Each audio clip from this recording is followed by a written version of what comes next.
Hola a todos, el día de hoy voy a presentarles este tutorial dedicado a la dieta balanceada. ¿Qué quiere decir esto? Este es un tema para poder cerrar e integrar todo lo visto en el curso de nutrición básica para saber realmente cómo podemos aplicar todos los principios de los macro y micronutrientes.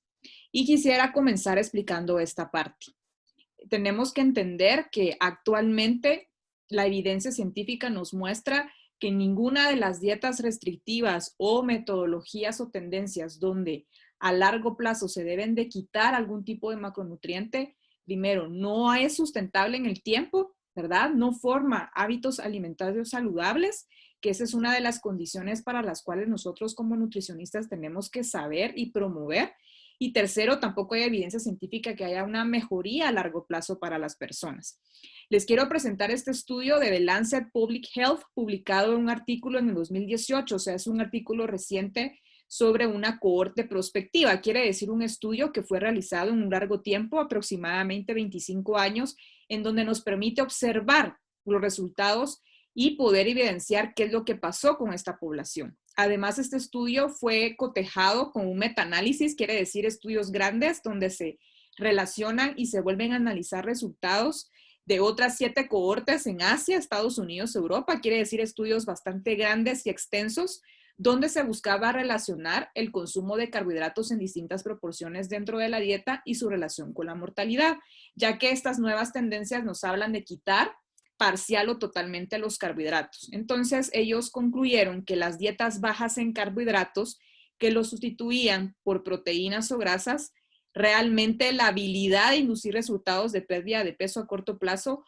pues eso es lo que las personas han buscado. ¿Y qué pasó con estos resultados? Uno, todas las dietas con elevada cantidad de carbohidratos o baja cantidad, o sea, los que modificaron la cantidad en la proporción adecuada y recomendada de carbohidratos, fueron asociados a un incremento de la mortalidad, o sea, había más asociación de personas que morían por estas causas.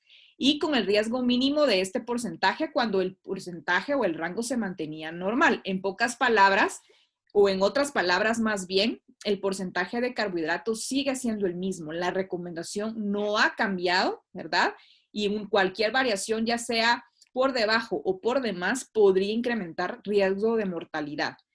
Número 2, la sustitución de carbohidratos por otros macronutrientes como proteínas y grasas animales aumentan el riesgo y por el contrario disminuye y puede ser considerado un enfoque a largo plazo de factor cardiovascular incluso si las fuentes de proteína y grasas son de origen vegetal, no se vio algún cambio o variación.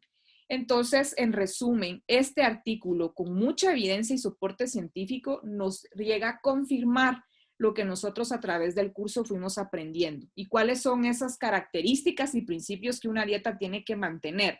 Que sea completa, que tenga todos los nutrientes y todos los grupos de alimentos, porque esto nos asegura que cada grupo de alimentos nos aporta los diversos macro y micronutrientes.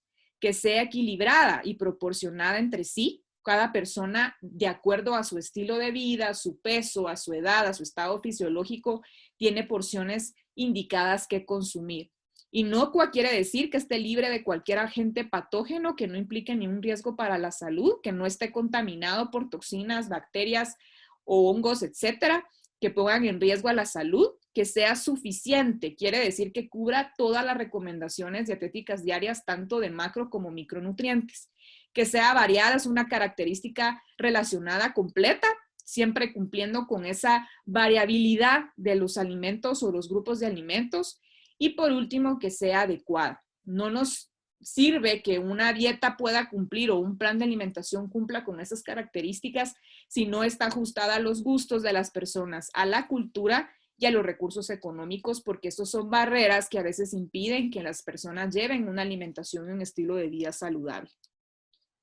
Por otro lado, siempre una dieta balanceada, entonces, ¿cómo lo podemos definir? Es aquella que a través de los alimentos que forman parte de nuestras comidas diarias nos van a aportar los nutrientes en las cantidades que nuestro cuerpo necesita para mantenerse sano y en un buen funcionamiento. Una dieta balanceada nos asegura evitar deficiencias y excesos de nutrientes porque realmente estamos cumpliendo con estas características básicas. Antes, en Estados Unidos, las guías alimentarias antes del 2005 estaban basadas en la famosa pirámide alimenticia, que probablemente hemos visto en algunos empaques de productos americanos. Realmente la pirámide solo nos daba una indicación de cuáles eran la cantidad y grupos de alimentos que debemos de incluir, y a través de las franjas que componen esa pirámide nos daba también la idea de la proporción. Entonces, aquí les presento a la pirámide alimenticia que constituía la guía americana antes del 2005 y nos daba, como les digo, la idea de que nuestra dieta tenía que estar compuesta por granos, por vegetales, por frutas, por lácteos, en menor cantidad, la franja amarilla son aceites y también por leguminosas y granos. Y también había una figura o un símbolo que nos relaciona sobre la importancia de la actividad física. Los expertos en salud pública de Estados Unidos pues han revisado esta guía y dijeron que era poco aplicable porque realmente no comemos en una pirámide o es difícil relacionar la cantidad o porciones de alimentos que incluyen cada grupo de los que se representa. Por lo tanto, a partir del año 2005, lo que se constituyó la nueva guía es el plato o My Plate, que es la guía americana actual. Esto es un símbolo y un icono mucho más sencillo porque realmente nos permite dimensionar las medidas y cantidad porque todos podemos visualizar nuestro plato de comida y eso está relacionado más al acto de alimentación. El mensaje realmente sigue siendo el mismo, son las características siempre de completo, variado, equilibrado, inocuo, suficiente, y aunque ya no incluye visualmente el símbolo del ejercicio, siempre se inculca y se educa sobre la importancia, ya que la actividad física forma parte de lo que es un estilo de vida saludable.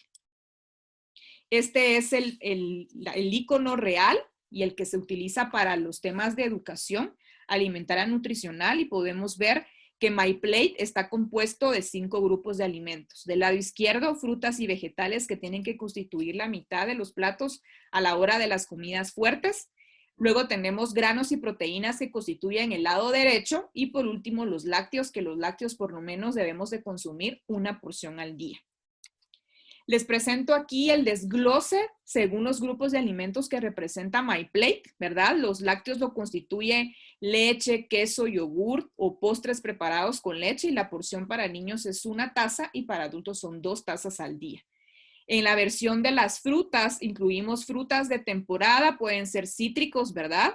O frutas también partidas o cortadas tipo macedonia o cóctel. Y aquí estamos hablando de 1 a 2 tazas al día o en cada porción. Y tenemos los vegetales que también se miden por medias tazas, si son vegetales verdes o si son vegetales cocidos es 1 taza y si son vegetales crudos son media taza. De este lado tenemos a los granos que se miden también por medias tazas y aquí incluye el arroz, garbanzos, lentejas, maíz para nosotros, ¿verdad? Las tortillas es 1 unidad la porción, incluso el panqueque también es 1 unidad o cualquier otro tipo de derivado de los cereales.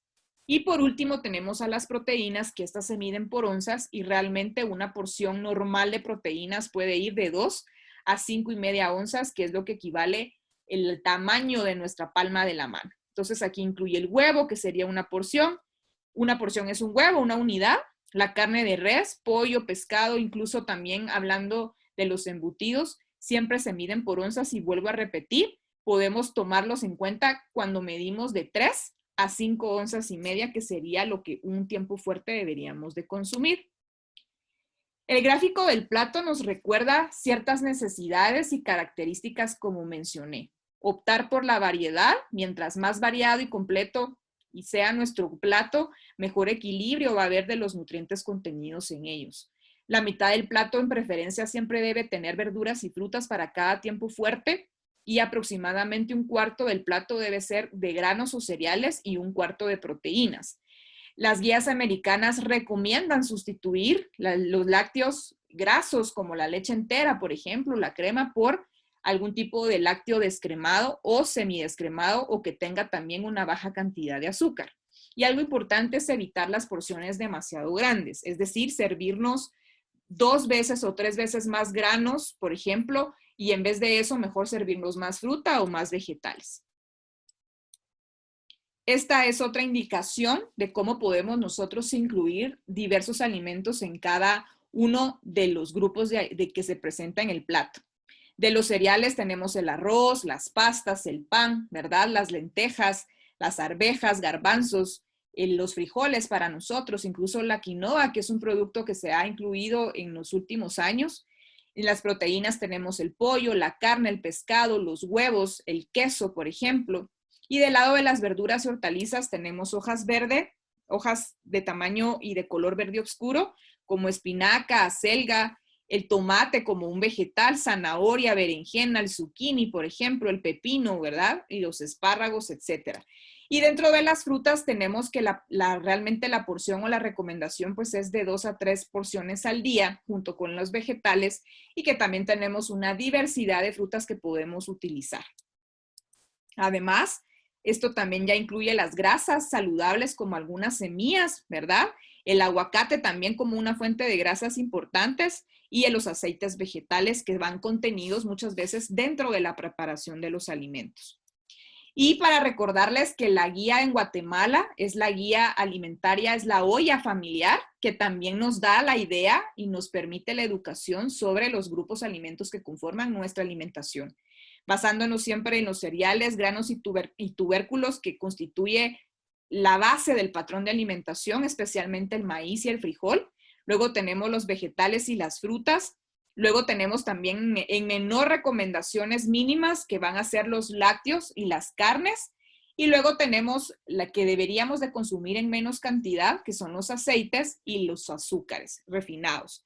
Entonces también la olla familiar nos da esa idea de proporción, indicando la cantidad y la frecuencia de alimentos que debemos de consumir contenidos en cada grupo de alimentos. Algo muy importante es controlar el tamaño de las porciones, ¿verdad? El tamaño de una porción es la cantidad de cada alimento que se supone que comemos a través de una comida o de un refrigerio. Y se logra medir en tazas, en onzas, en cucharas y en cucharaditas. Esta es una gráfica que el documento que se desarrolló para poder educar sobre las guías alimentarias de Guatemala nos puede decir cuánto es el equivalente a ese tamaño de porciones de acuerdo al tipo de fruta o vegetal. Si es una fruta entera, es una unidad la porción. Por ejemplo, una mandarina, una naranja, una pera, un melocotón. Si es una fruta en trozos, la porción es media taza. Y si es un jugo de frutas natural, por supuesto, es medio vaso la porción, o sea, 4 onzas. Si estamos hablando de vegetales crudos en ensalada es una taza y vegetales cocidos por la pérdida de agua en la cocción es media taza. Y por último, les explico la forma más común, porque muchas veces no tenemos utensilios, por ejemplo, tazas medidoras o cucharas medidoras que nos puedan ayudar a la proporción. Podemos utilizar la mano, ¿verdad? Entonces ahí tenemos un control de las porciones a través de las medidas de la mano. Y tenemos que, por ejemplo, una cucharadita, que son 5 gramos, es la punta del dedo pulgar. El pulgar entero equivale a 1 onza, que es la proporción para medir lo que son las porciones de carnes o de embutidos. 2 pulgares es una cucharada, que son 15 gramos. La mano de esta forma son siempre 1 onza, ¿verdad? Que también puede ser equivalente a las semillas o frutos secos. 2 manos llenas son también 30 gramos como una porción de cereal. Aquí estaríamos usando la proporción también para medir cereales. El puño cerrado es 1 taza, que equivale a una porción de fruta o verdura. Y como les decía, la palma de la mano puede ser un indicador para medir la cantidad de porciones de carnes o proteínas que necesitamos. Generalmente 3 onzas es la palma de la mano y de 5 a 6 onzas es la mano entera, que sería la porción ideal que deberíamos de consumir, por ejemplo, de pollo, de pescado o de carne roja. Espero que este tutorial les haya servido. Esto, como vuelvo a mencionar, es para integrar todo lo que hemos visto a través del curso, porque este curso es el fundamento y la base sobre la alimentación y la nutrición. Entonces, todos los nutrientes, tanto macro como micro, están dentro de los alimentos. Y el mensaje que quiero dejar es eso, ¿verdad? Siempre tratar de optar por la variedad y por el consumo de varios grupos de alimentos para poder asegurarnos que nuestra alimentación sea lo más saludable y completa posible. Bueno, entonces hasta la próxima con otro video para la educación nutricional.